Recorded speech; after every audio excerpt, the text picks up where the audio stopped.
Thank you. I am, of course, delighted to be here, not least to be amongst such esteemed keynote companions, but also to experience the diverse and dynamic voices and opinions that will comprise the conference over the next few days, and which, of course, have already commenced.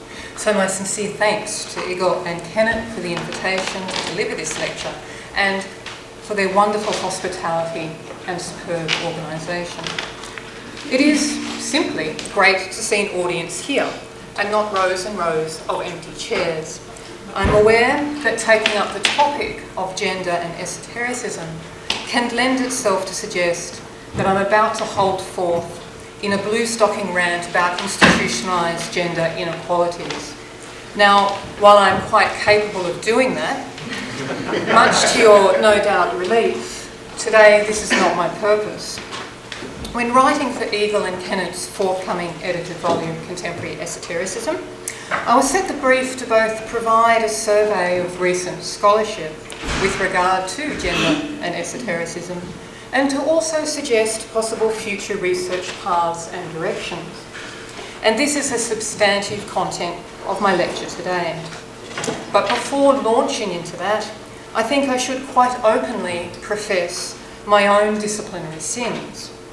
In short, I am somewhat quixotic, and although my professional borrow is most often to be found in religious studies departments, I am an interdisciplinary researcher and have held and do hold positions in art history departments, cultural studies departments, gender studies departments, general humanities departments, and I've even had gigs teaching philosophy and feminist theory to engineering students. I'm also, as will become apparent, partial to forms of what I call concurrent thinking. That is, for drawing together ideas and states or epistemologies that are more usually segregated. So, for example, in this instance, I employ a simultaneous respect for disciplinary identities and debates, and of course the depth of sustained inquiry that is requisite to know a field well, whilst also holding a commitment not to be caught by rigid disciplinary boundaries, what I feel is a type of conceptual claustrophobia. In discussing gender and esotericism, I'm afraid that I will be traversing disciplinary boundaries, but I hope I evidence respect in this trespass. Now, I should also point out that my PowerPoint does not illustrate my talk, but runs a type of complementary narrative. So if at some point you find what I'm saying the conceptual equivalent of chewing cardboard, you can think through the images and see what types of narratives you can develop from those. The definitions, boundaries and constituents signified by both the terms gender and esotericism are necessarily troubling and dynamic. As folk here know only too well, the academic study of esotericism has included rigorous and ongoing debates about the field and its objects of study. Similarly, but I think amplified, the academic study of gender is an ever-expanding labyrinth of contested definitions, discourses and practices. To draw these two lively areas together can only in turn create more trouble.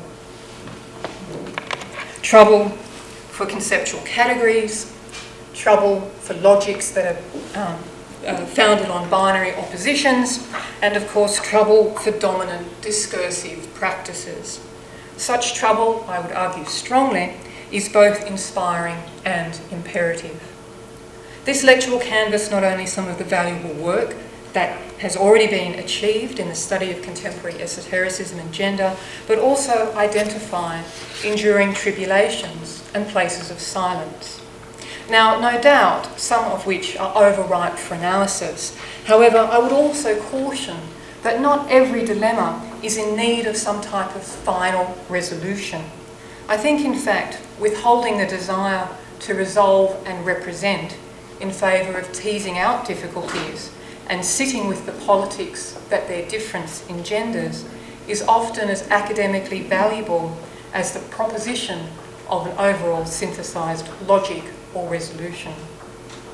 The aim, therefore, is not a definitive or exhaustive overview. I quite simply couldn't do that. It is quite simply impossible.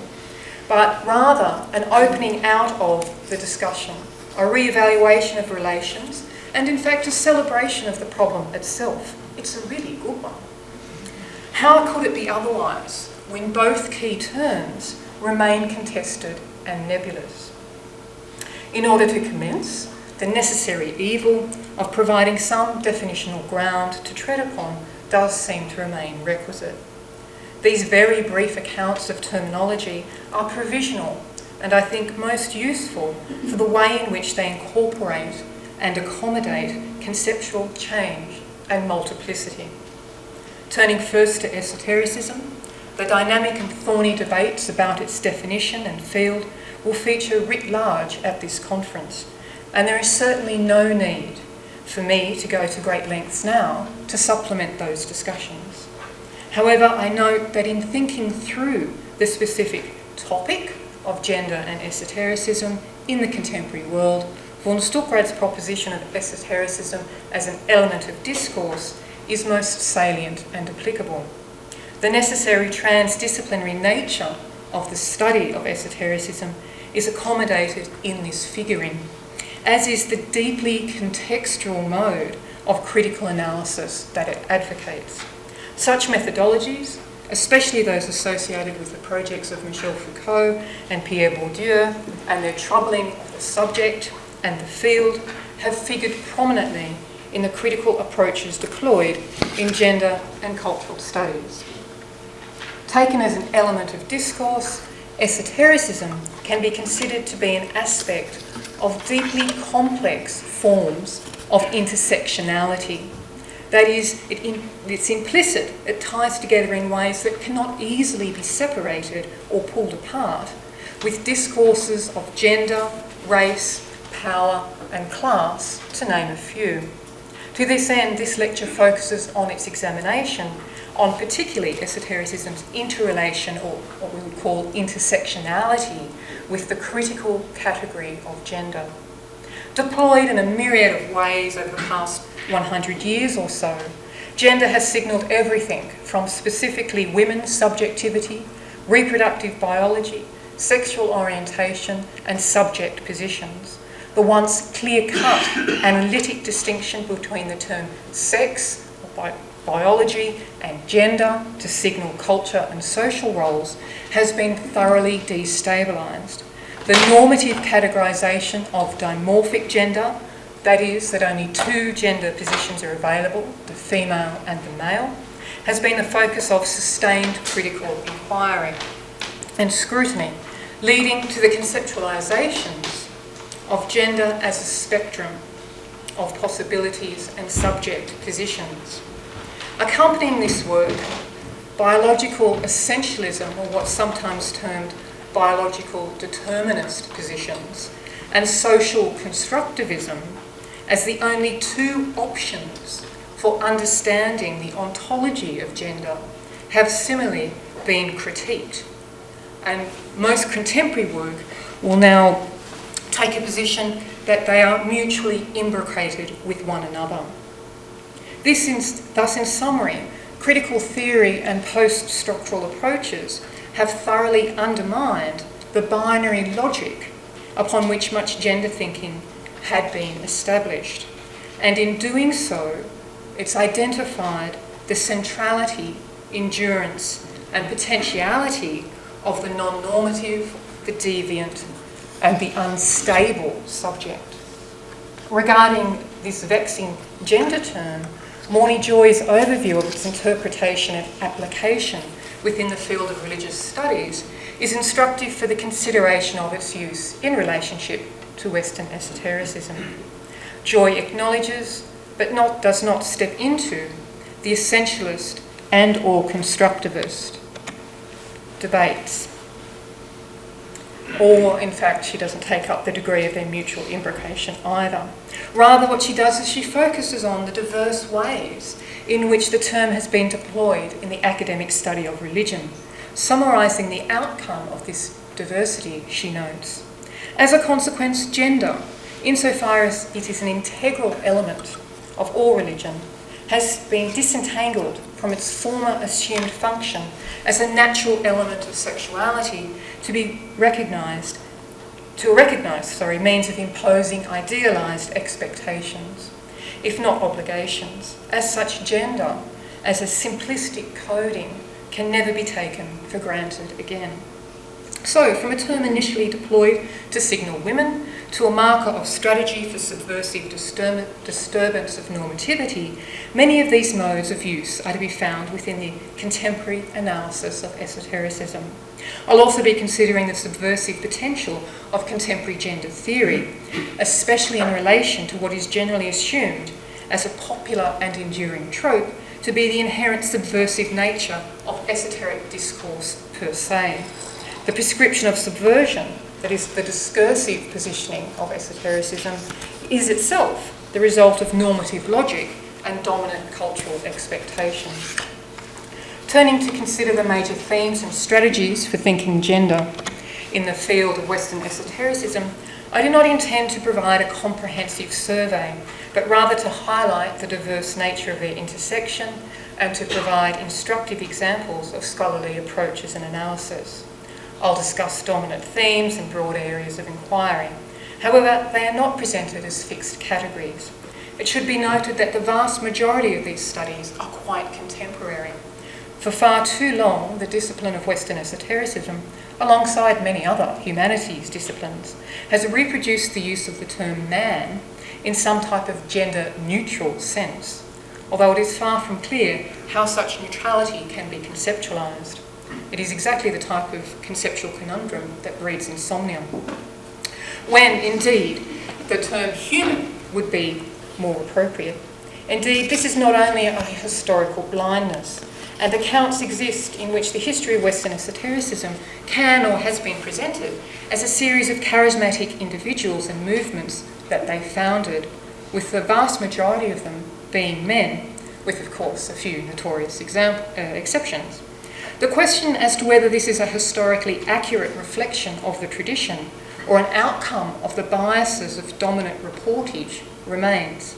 Indeed, what is most troubling for me is that it seems that the question has yet to even be adequately asked.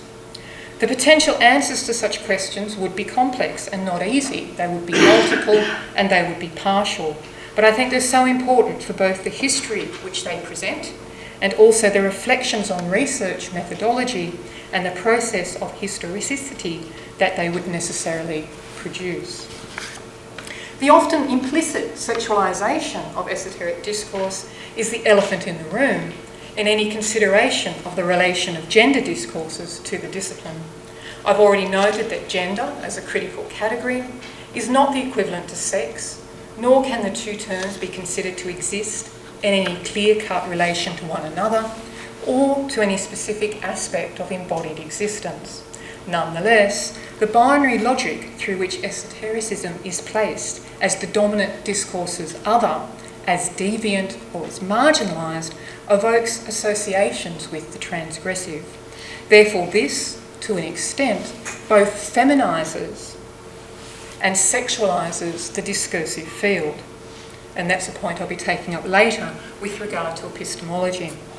This positioning is coupled, of course, with content that addresses sex, desire, and the erotic in a multiplicity of ways, and hence the libidinous associations with the field remain. This conceptual association is well illustrated in volumes, such as Hanegraaff and Krippel's Hidden Intercourse, Eros and Sexuality in the History of Western Esotericism, when they write, indeed, what is so striking about so many of the figures treated in these essays is their conviction that in the depths of human sexuality lies hidden the secret of religion, occultism, magical power, spirituality, transcendence, life, God, being itself. This astonishing connection, such figures would insist, is not metaphorical or rhetorical or symbolic, as some would prefer to have it. It is fundamental, cosmic, ontological, religious, end quote. Here in this introductory statement is an example of the deeply intersectional nature of esoteric and gender discourse. Both are being positioned as implicit in a concept of subjectivity and sexuality. And of course, sexuality is being identified as an element of esoteric discourse which signals an ontological spiritual formation. Foucauldian approaches to the topic would stress the relatively recent invention of an individual's sex or gender orientation as being the marker of their identity and individuality. That is, that sexuality's implicit interrelation with ontology, with concepts of the self and self-identity, are the result of very specific socio-cultural contexts, and therefore one's sexual orientation has not always been laden with the expectation that it reveals the essence of self-identity, or indeed the nature of life, the cosmos, or the divine itself. Nonetheless, the intertwining of sexual orientation and practices with ontological religious beliefs is most certainly a feature of contemporary esoteric practices. Hugh Urban's Magia Sexualis, Sex, Magic and Liberation in modern Western esotericism provides a particularly erudite account of the positioning of sexuality in occult thought from the 19th century sex magic of Paschal Beverly Randolph to contemporary chaos magic. The text investigates the most significant cultural moments of this intertwining of discourses, including Western Tantra, contemporary paganism, and the notorious Aleister Crowley. Urban's exploration clearly places these sex magic discourses and their accompanying concepts of gender and subjectivity as articulating very precise social, political and religious debates and anxieties. Indeed, he identifies the discourses on sex magic as significant elements in the 19th century's proliferation of discourses on sexuality. He writes, "The Victorian era was by no means simply an era of prudish repression and denial of sexuality. On the contrary, the 19th century witnessed an unprecedented explosion of discourses about sex, which was now categorised, classified, debated and discussed in endless titillating detail. A key part of this discourse on sexuality, I would suggest, that's Urban suggesting, was the new literature on sexual magic, which spread throughout the United States, England and Western Europe from the mid-19th century onward."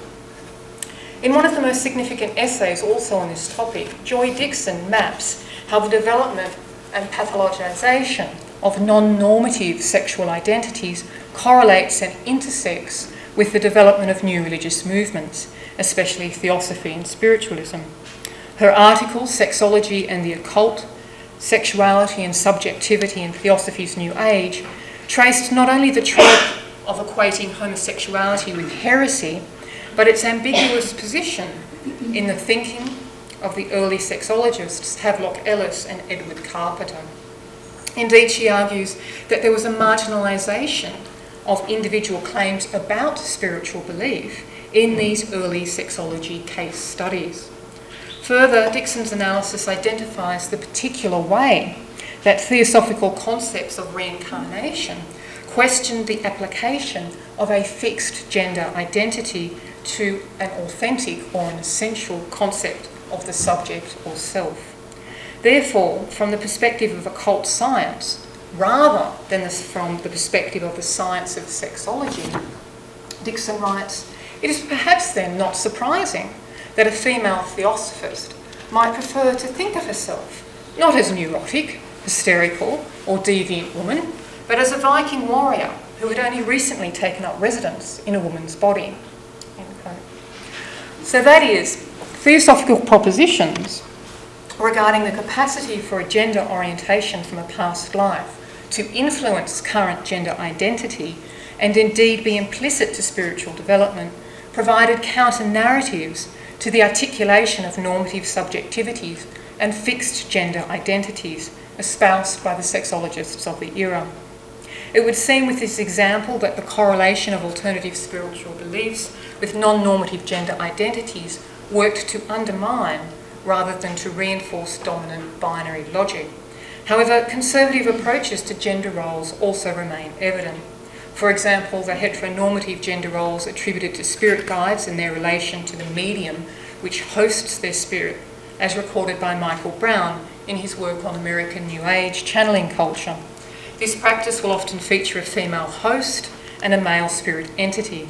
Hence the feminine is the body, the matter, that houses the wise male spirit consciousness.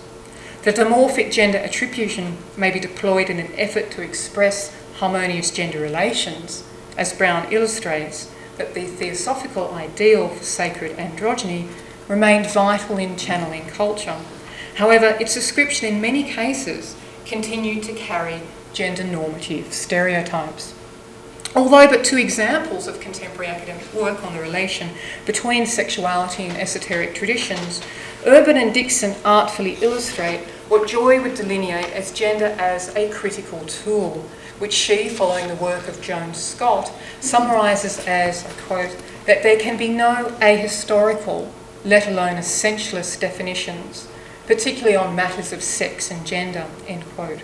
And it is certainly true, as Hanegraaff and Cripple claim, that the esoteric furnishes many examples of beliefs and practices that position sexuality, gender and the erotic as essential to identity and specifically gender identity, at the ontological heart of the self and the divine. But it is equally clear, as Dixon's work demonstrates, that esoteric discourses have also challenged normative accounts of the fixed sexual subject or the centrality of sex gender to identity.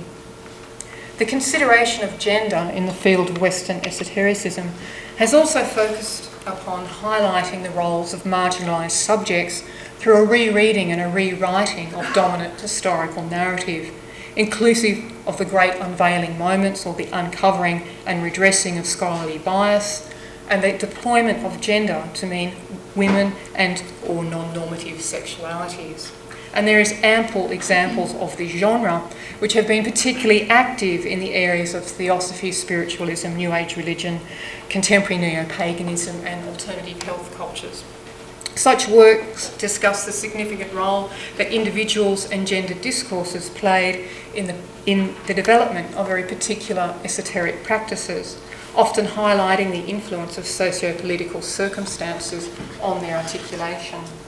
This approach is also inclusive of texts like Cripple's Roads of Excess, Palaces of Wisdom, Eroticism and Reflexivity in the Study of Mysticism, that took as its remit not only gendered interpretations of esoteric literature, but also the gender orientations and ambiguities of the scholars who undertook those studies.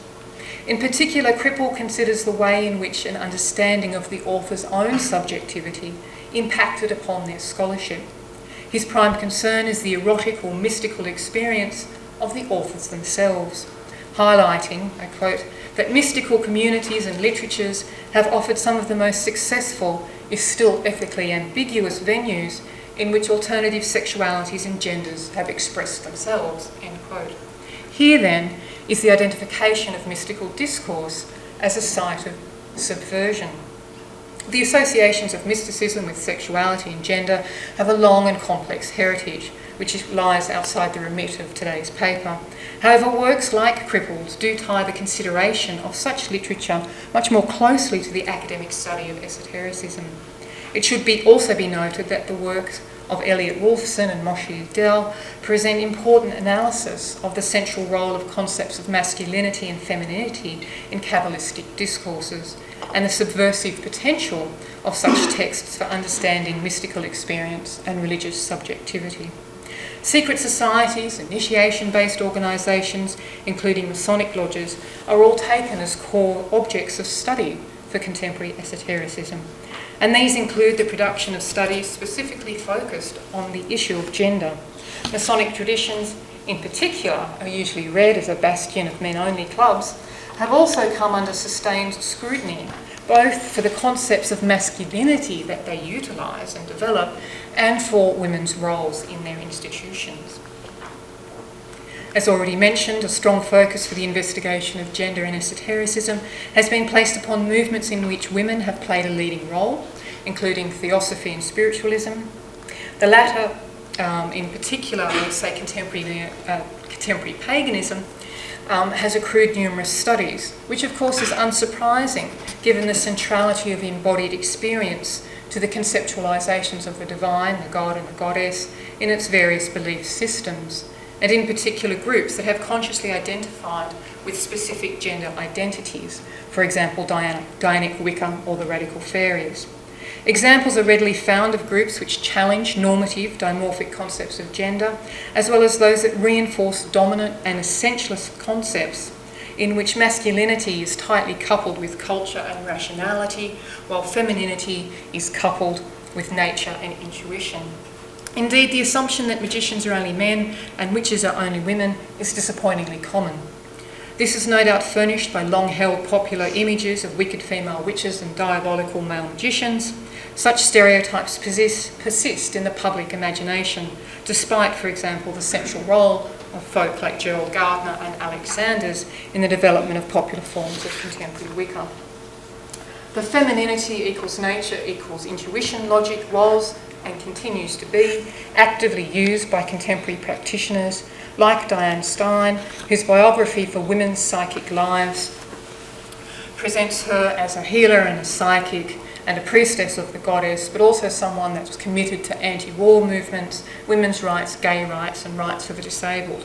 Now, in that text, psychic skills and intuition are presented as particularly feminine traits that have been submerged by patriarchal culture, and of course, this is a narrative I'm sure we're quite familiar with. While she acknowledges that men can be psychic too, as an extrasensory skill, it is understood by Stein to be specifically women's knowledge. She writes, "Women are psychic, and the experience of virtually every woman proves this." It is, she contends, intimately interwoven with female reproductive and sexual anatomy.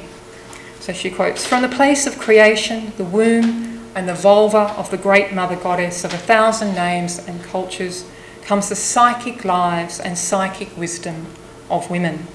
The woman who knows her womb power, her psychic life and claims it, stroked the python." Now I think the reference here is to Kundalini. Okay. Now such a universal concept of woman has been critiqued, especially by post-colonial theorists, not only for its deployment in the field of contemporary spiritualities, but also for its use by feminist philosophers like Uruguay, who have argued for specifically feminine forms of epistemology, and then aligned them with a generic category of woman that is actually based upon the experience of Eurocentric white middle-class women to the exclusion of other types of difference, for example, racial and class difference. However, the construction of a feminine universal subject is not the only form of gender essentialism to be found in contemporary spiritual cultures. There are also similarly reductive and limiting concepts of masculinity. And of course, future research and current research investigates the way in which, especially with reconstructionist practices, identities and subject positions are defined and maintained through reference to contemporary interpretations of gender relations as they are found in myths, folklore and saga literature. In contradistinction, examples of non-normative gender identities have also been found in the same sources. So, for example, Jenny Blaine identifies in Nordic heathen root traditions forms of subversive gender identities. She applies queer theory, about which I'll have more to say later, to present a reading of Seidha or magic practitioners as inhabiting an unstable and queer gender identity. It is the shamanic association with Seidha practices that underpins the fluidity of subjectivity that Blaine proposes. Indeed, the general assumption that shamanic practice involves a capacity for embodied transformation across gender binary and species binary divisions is most certainly a platform for destabilising gender and human-centric identity. This, of course, is a feature clearly evident in contemporary African discourse, where for some practitioners part of the appeal is the potential for gender ambiguity and that their non-human self imparts, be it an animal, a spirit being, an elf, a fairy or a mystical beast or whatever. As I've noted elsewhere, Therian Animal Human Lupa demonstrates a strong awareness of contemporary gender theory and debates in her Field Guide to Otherkin, where he argues that with an Otherkin identity, dimorphic gender distinction becomes increasingly nebulous and inept. hence the use of non-specific pronouns like here or she, he. Now, otherkin is an umbrella term, and the individuals and groups that is employed to signify do not necessarily approve of or use it. Nonetheless, the term itself signifies the challenge to dominant concepts of the human that the multiplicitous subcultures embrace. Indeed, when Luper writes of the reasons why she, he employs gender ambiguous pronouns, it is because, I quote, they are very useful in a day and age where the ideas of sex and gender are becoming less like a dichotomy and more like a continuum. As already noted, the reading of sexual orientation as the essence of the self is a core feature of contemporary concepts of subjectivity. The denial of clear identity labels, or their confusion by the incorporation of the non-human in an individual's identity, disrupts these narratives upon which the concept of the human subjects are built. This is especially acute when the non-human element is a metaphysical being or beast with ambiguous or unstable gender attribution. The sexing of angels, for example, and how confident are we that dragons are sexually dimorphic? Indeed, even Therian gender identities, as much as I would critique their concept of the animal, sit uneasily in dimorphic schemes. As Mira J. Hurd's work on animal trans has argued, the gender identity and sexual behaviour of many animal species are, I quote, much more plastic and diverse than human culture allows, end quote. Given such an otherkin animal-human hybrid subjectivity has the potential to trouble, in useful ways, the assumed interrelation of a stable or a fixed gender identity and subjectivity. Similarly, concepts of nature in esoteric discourses and traditions are implicitly intertwined with gender tropes, whether these are academically acknowledged or not. As the next part of my lecture hopes to illustrate, certain types of knowledge and phenomena are, in dominant Western culture, gendered in quite specific ways.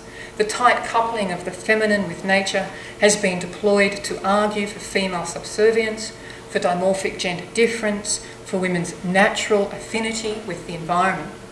Thus, it has been positioned as having both positive and negative roles in the construction of femininity and its socio-cultural articulation.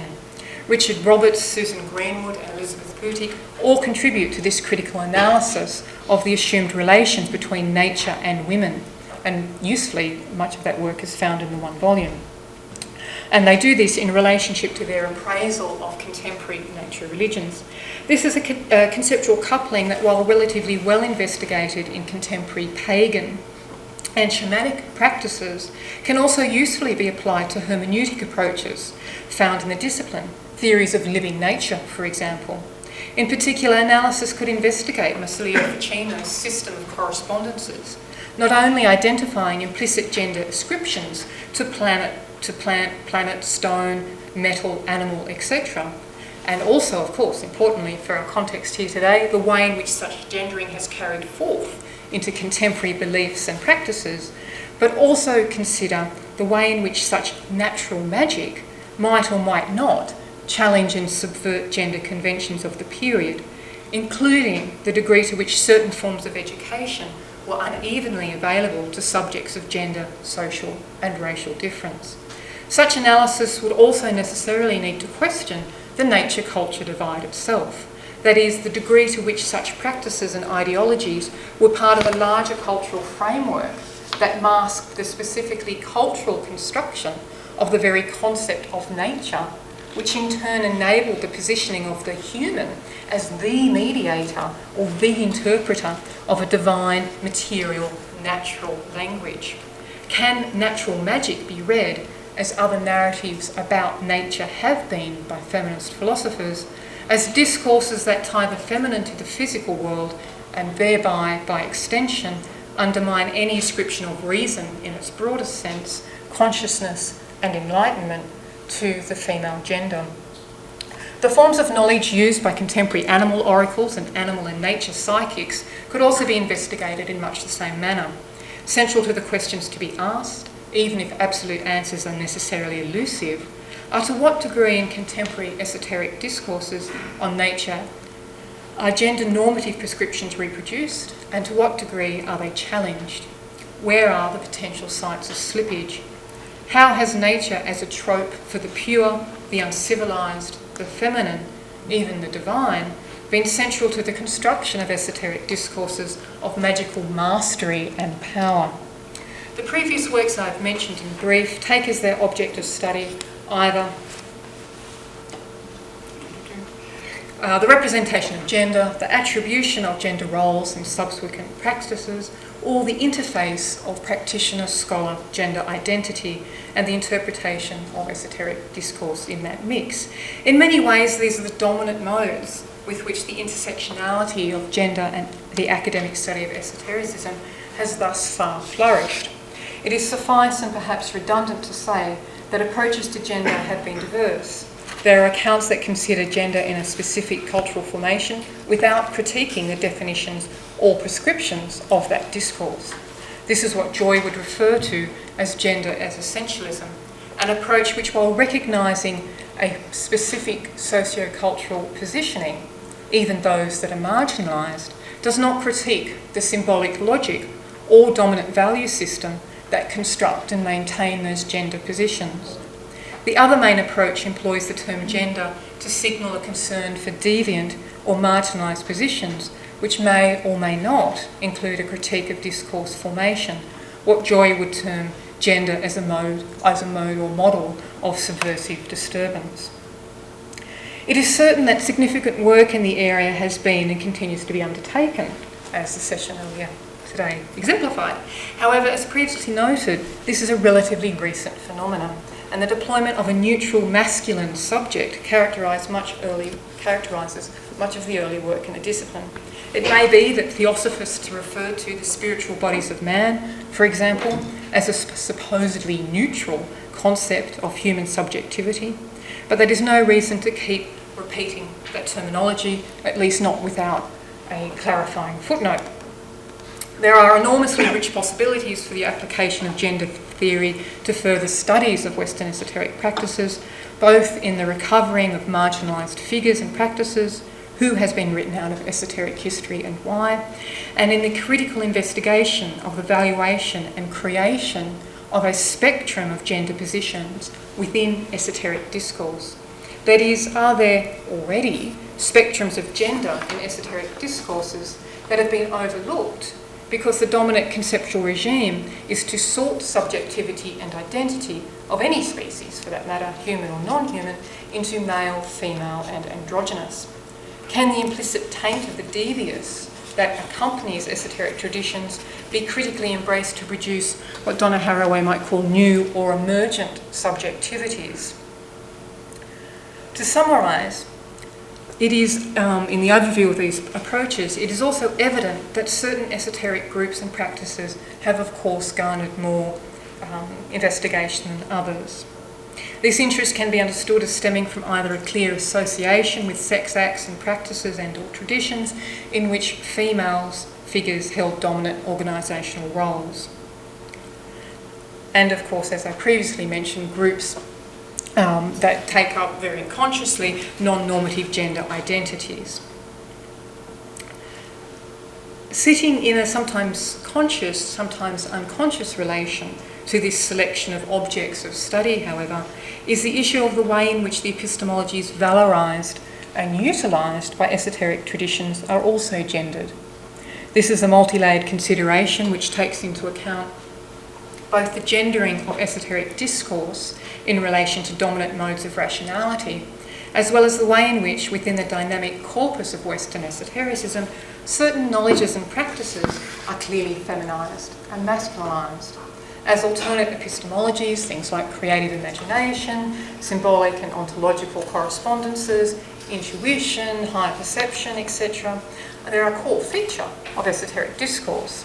Consideration of the gendering of these epistemologies, both within dominant and esoteric discourse, should be requisite for the field. Such studies would not be about gender in esotericism, but rather gender as foundational or formative to Western esotericism. Given this central placement of creative practice, active imagination and correspondent logic in Western esoteric traditions, it is not surprising that part of the tradition's deviant aura results from the non-normative epistemologies these traditions valorise and use. These are implicit in the socio-cultural othering of esotericism in a general sense, and with regard to contemporary culture, they are part of its popular appeal. Over the last few decades, cultural studies and feminist philosophy have contributed significantly to thinking through both the gendering of knowledge and the gendering of the senses. So see, for example, the work by Genevieve Lloyd, David Howes and Constance Classen.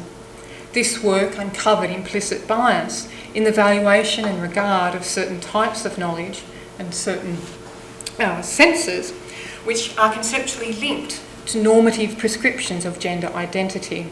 Thus, women were presented as naturally, and there's a troubling word if ever there was one, more emotional, which at best resulted in heightened perception, but much more commonly carried associations of emotional liability and an increased innate risk to hysteria or nefarious spirit possession.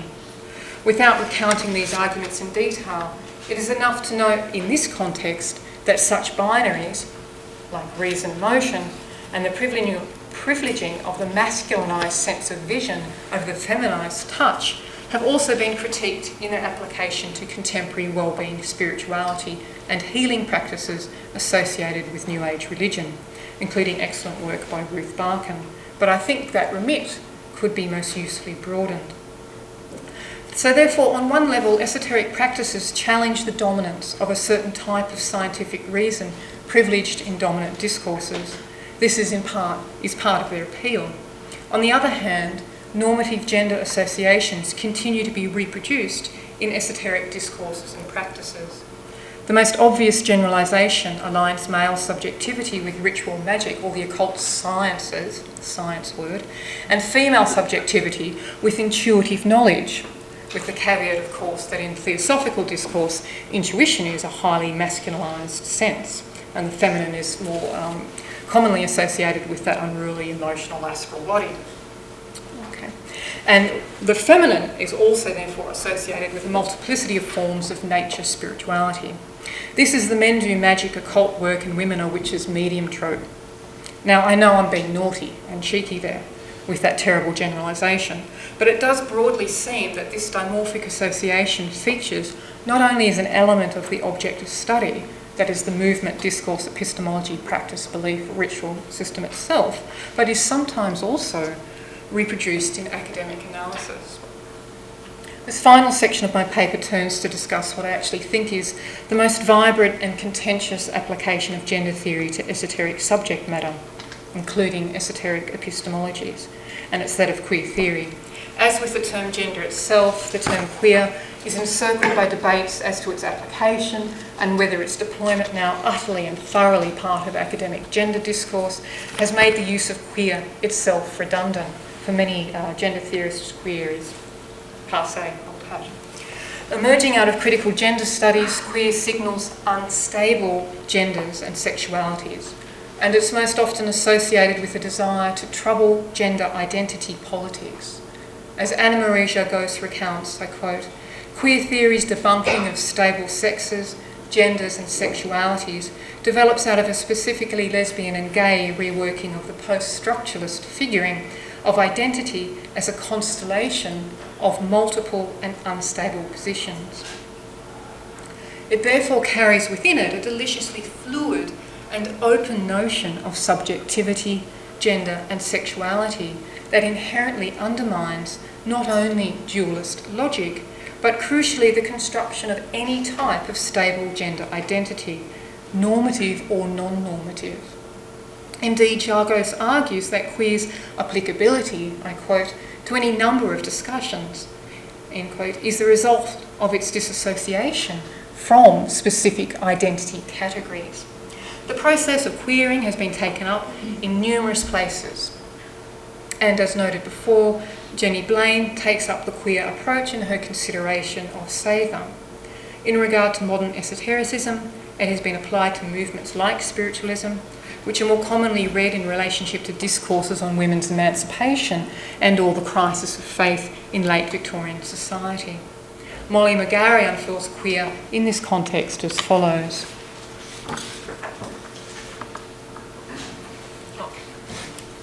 Missed that slide.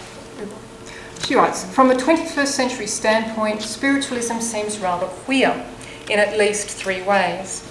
As gender deviance and resistance to gender binarisms, as sexual deviance both in the form of free love, which defied the regulatory structure of heterosexual marriage, and in corporeal same-sex connections that belie easy division between the homosocial and the homosexual, and as a language of gendered practice and erotic attachment that directly influenced the seemingly secular consolidation of these categories in the name of sexological science.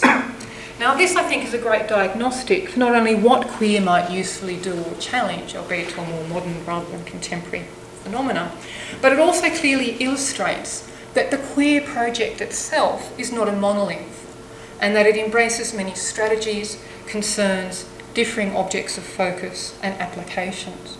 It itself is very complex. So queer has a myriad of potential applications within the study of contemporary Western esotericism. It can be employed to disrupt normative epistemological binaries like the exoteric and the esoteric, male and female, homo and hetero, and in doing so it can open out multiplicitous subject positions. However, to queer esotericism is not only to mark fluid subject positions and analyse their critical positioning, it is also to ask questions of the discipline's own investment in stable identities and positioning. What is it to queer esotericism's status as other to dominant discourse? Can queer refigure the discipline's own discursive identities? That is, can we trouble the set of conceptual dualisms that position esotericism as either personal spiritual practice or academic field of study?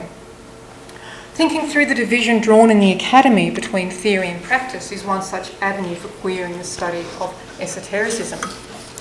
What presumptions of subjectivity, of scholarship and validity rest upon aligning oneself too closely with either of these dichotomous terms?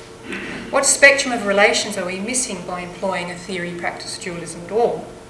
Is it as simple as identifying an inherent conceptual Cartesian bias between the physical doing feminine and the conceptual thinking masculine? Surely not. Wrapped up in such distinctions between practitioners and scholars and all the positions in between, of which there are many of course, are the very foundations of academic identity as a detached mastery of subject, mastery of discourse. Identities, of course, troubled no end by post-structural critiques of the objective author. As Fowden has argued about the division of the Hermetica into technical and philosophical works, a commitment to such categorical imperatives can make invisible their shared characteristics and import a division that made no conceptual sense at the time of their creation. Indeed, at a superficial level, it may seem that the study of esotericism as an academic endeavour is by nature queer with regard to its former and perhaps current academic marginalisation and its multiple conceptual lineages that privilege qualities and ontologies of fluidity, of multiplicity, as well as its emphasis in practice and theory on relations. As Jagos notes, queer's definitional indeterminacy, its elasticity, is one of its constituent characteristics. And the field of Western esotericism is nothing if not elastic and mercurial. However, not only is it apparent that gender identity markers, implicitly or explicitly, remain resolutely placed as either normative or deviant and fixed in much scholarship on gender and contemporary esotericism, but also that the field's own identity as other, its assumed innate deviance and sexualisation, is itself a fixed identity that may usefully prosper in as yet unknown ways, if not only its objects of study are queered, but also its disciplinary formation. Such a project is conceptually slippery terrain, and while some academics would seek to highlight esotericism's deviance as part of its identity, Others desire to mark its normalcy, an integral place within the academy. Both are strategically valid and exceptionally useful positions. But to queer is always to upset the dialogic. At the heart of such positions is the negotiation of otherness. An otherness which is made stable if celebrated, or erased if integrated. Is an otherness so mastered still an otherness? And are these the only two options? I doubt it will surprise anyone to know that I don't have definitive answers to such questions. I do, however, suspect that esotericism's mercurial heritage and contemporary diversity might signal more confounding possibilities for the thinking of disciplinary identities and boundaries. So even though perhaps inherently unanswerable, I'm going to keep asking the questions, even if I just let them bounce continually around in my own mind, as the range of possibilities will continue to trouble at least my own conceptual predispositions and biases. This final part of my lecture, while introducing an increasingly prominent aspect of gender analysis and esoteric discourse, queer, ventured a little further afield in discussing disciplinary identity. This itself is an application of gender as a critical category of inquiry, wherein not only the gender of one's specific objects of study are considered, but also the gendered position of knowledges and disciplines themselves. The saucy taint of deviance remains an enduring marker of esoteric discourse, both in general public perception and academically. Perhaps it is time to trouble, in deliciously unresolved ways, its staple ingredients. There is indeed much work to be done. Thank you.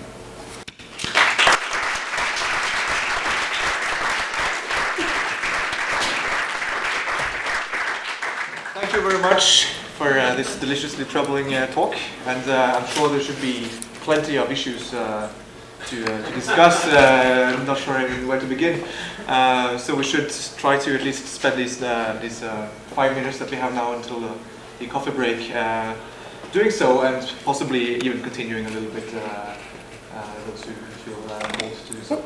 So please be open now for questions to Jane Johnston.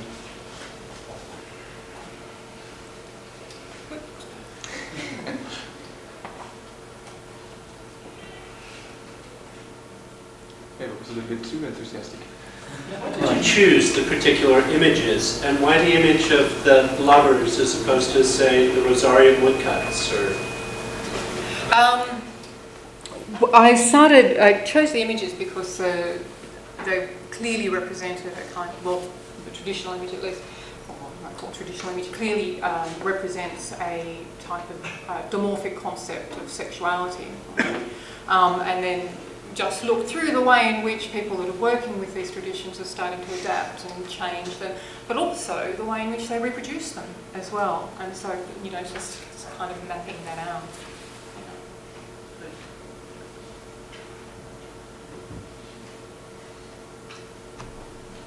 Yes. Thanks, Jay. This is the kind of stuff that I love to hear you talk about. And it's something that always bothers me when I'm writing about gender, and this is totally just a personal issue. Maybe it's really silly, but somewhere between the theoretical and the practical is where I get very confused.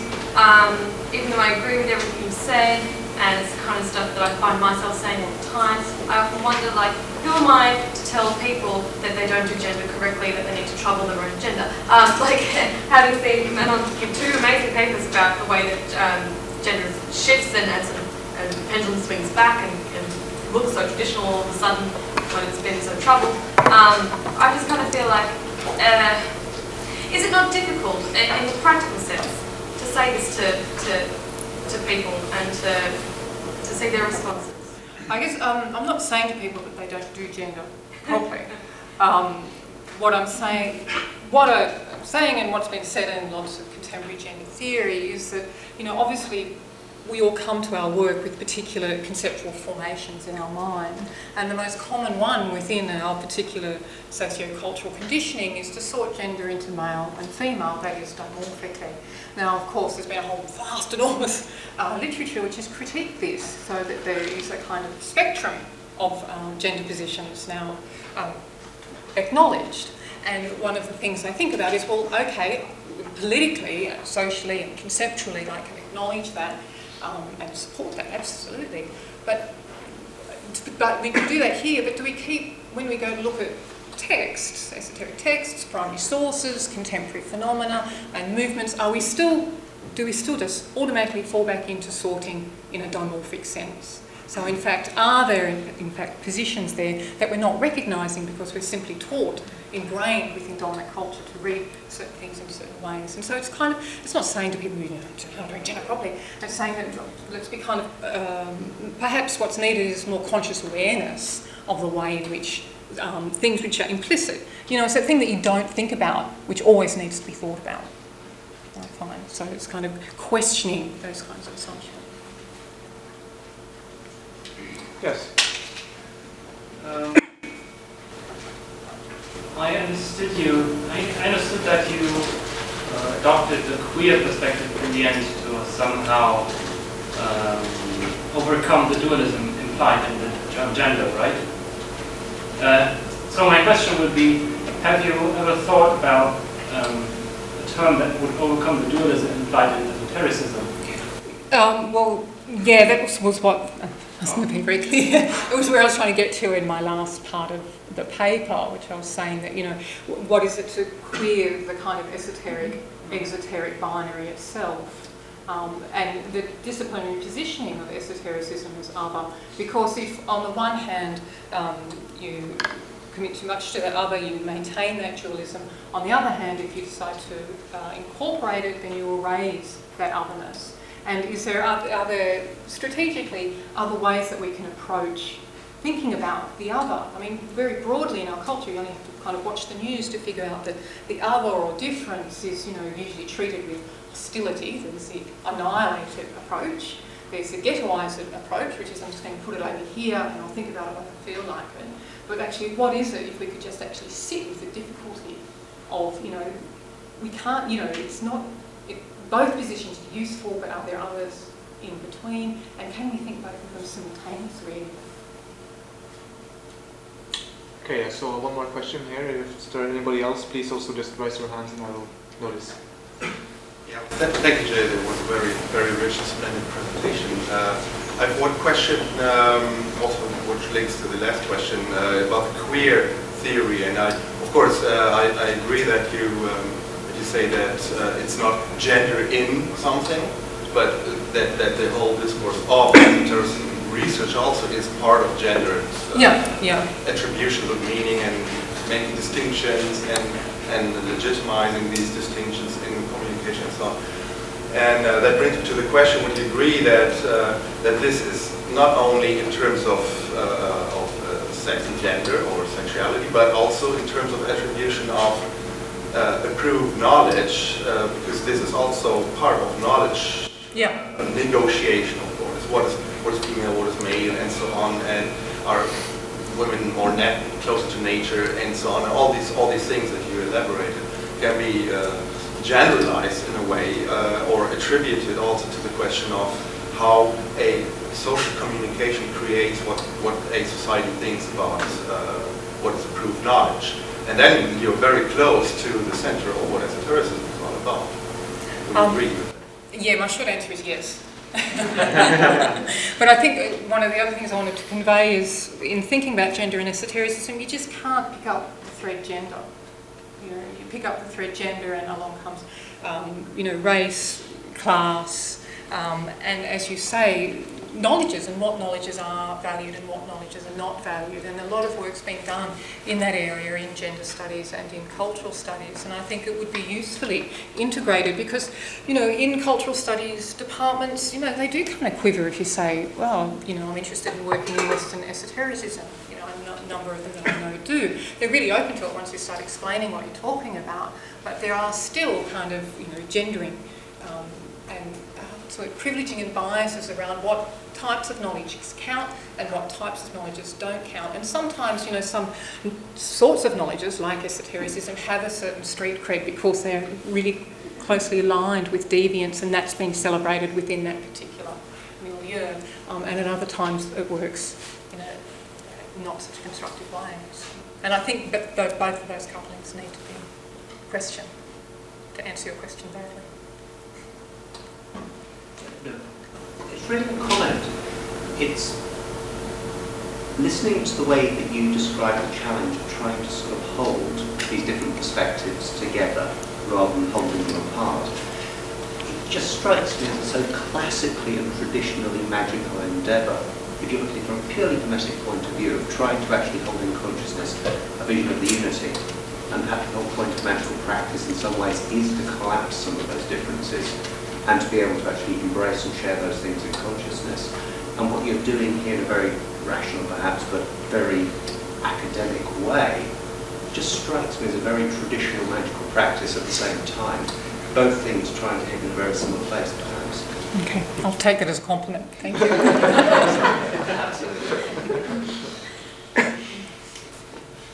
All right. Are there any further? Yes. I was wondering, you mentioned that the subjectivity of the author has always to be reflected on. That once the author writes something, that he or she or whatever has to reflect on it. But I wonder, when I read things about Western esotericism, very seldomly I find self-reflective kind of things in it. And I also once wanted to write a paper on it, and I even called up the people and saying, so tell me, so where are you coming from and what is your subjectivity? I mean, that is kind of very provocative. But then they said, no, you know, I'm on a qualitative level and I'm not supposed to, but I tell you, but don't tell. Don't tell anyone. I'm just wondering, could you imagine a kind of representational style to do it? Like in religious studies, I've never, ever read anything on subjectivity. But in ethnography, but only those people who always hold already a professorship who can just come up.